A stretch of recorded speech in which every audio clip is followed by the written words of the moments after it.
ডাকসুর সাবেক ভিপি নুরুল হক নুরুর উপর হামলা বাংলাদেশের বিরুদ্ধে ষড়যন্ত্র বলে মন্তব্য করেছেন বিএনপির যুগ্ম মহাসচিব শহীদ উদ্দিন চৌধুরী আনি। দুপুরে লক্ষ্মীপুর সদর পশ্চিম উপজেলা বিএনপির দ্বিবার্ষিক সম্মেলনে তিনি কথা বলেন। তিনি বলেন, এই হামলা বাংলাদেশের স্বাধীনতা সার্বভৌমত্বের বিরুদ্ধে, এই ষড়যন্ত্র ফেব্রুয়ারি নির্বাচনের বিরুদ্ধে। যে ঐক্য নিয়ে ফ্যাসিবাদের বিরুদ্ধে লড়াই করা হয়েছে, সে ঐক্য ধরে রাখাতে সকল দলের প্রতি আহ্বান জানান শহীদ উদ্দিন চৌধুরী আনি।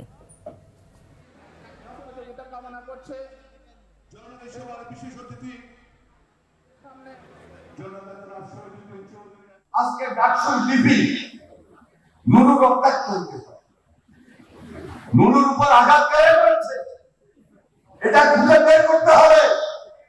এটা আরেকটা ষড়যন্ত্র। এই ষড়যন্ত্র বাংলাদেশের বিরুদ্ধে, এই ষড়যন্ত্র বাংলাদেশের স্বাধীনতা সার্বভৌমত্বের বিরুদ্ধে। এই ষড়যন্ত্র সামনে যে ফেব্রুয়ারিতে নির্বাচন হওয়ার কথা, এই নির্বাচনের